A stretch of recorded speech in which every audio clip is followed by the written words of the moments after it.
ملک بھر میں سالانہ بجلی چوری 380 ارب روپے تک پہنچ گئی۔ ٹیرف میں اضافے کی وجہ سے چوری 520 ارب تک پہنچنے کا تخمینہ۔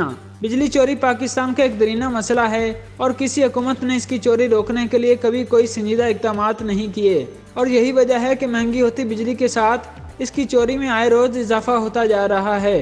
وزارت بجلی کے مطابق ملک میں ایک سال میں بجلی چوری 380 ارب روپے تک پہنچ چکی ہے، جو کہ آنے والے سال تک 500 ارب روپے سے تجاوز کرنے کا اندیشہ ہے۔ قومی اسمبلی کی قائمہ کمیٹی کے سامنے ایک بیان میں وزارت بجلی کے حکام نے بتایا کہ 180 ارب روپے کی بجلی چوری میٹروں کے ذریعے ہوتی ہے اور جبکہ 200 ارب سے زائد کی بجلی کنڈوں کے ذریعے ہوتی ہے۔ ملک میں بڑھتی ہوئی بجلی کی قیمتوں کی وجہ سے بجلی چوری کا تخمینہ آئندہ سال میں 520 ارب روپے سے اوپر جانے کا ہے۔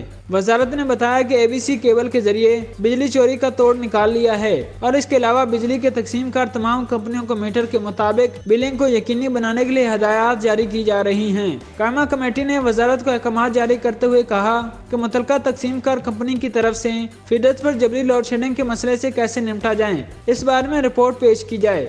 سیکرٹری وزارت بجلی نے اجلاس کو بتایا کہ بجلی چوری کے لیے اے بی سی کیبل کا توڑ بھی نکال لیا گیا ہے۔ اے بی سی کیبلز کی باقاعدہ فلمز ہیں اور بجلی چور ان فلمز کی خدمات حاصل کرتے ہیں۔